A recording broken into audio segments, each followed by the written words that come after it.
When it comes to managing your money, where do you turn for advice? The internet is filled with Finfluencers and financial gurus.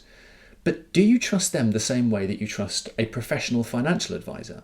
A recent study has uncovered some surprising differences in how we decide to follow financial advice from different sources.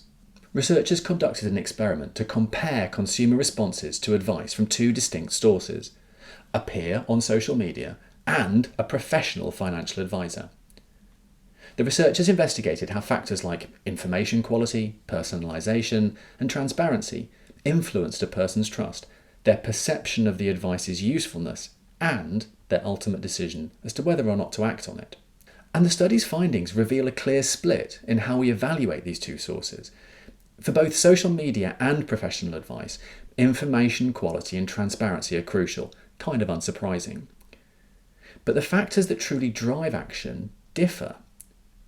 When it came to social media advice from a peer, consumers' intention to adopt the advice was primarily driven by how useful they perceived the information to be. But when the advice came from a professional financial advisor, it was trust that played the central role in a person's decision to act. The study shows that in formal advisory settings, people rely less on careful judgments about an advisor's credibility when they feel a strong emotional connection. This, of course, suggests that trust based on feelings is actually replacing our critical evaluation. So what does all of this mean for you?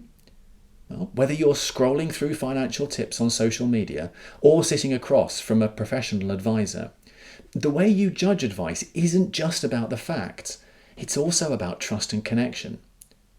Online, usefulness drives interaction.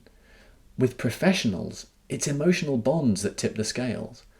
So the takeaway for us is to be mindful of why we trust the advice we follow, because sometimes it's less about the numbers and more about the relationship behind them.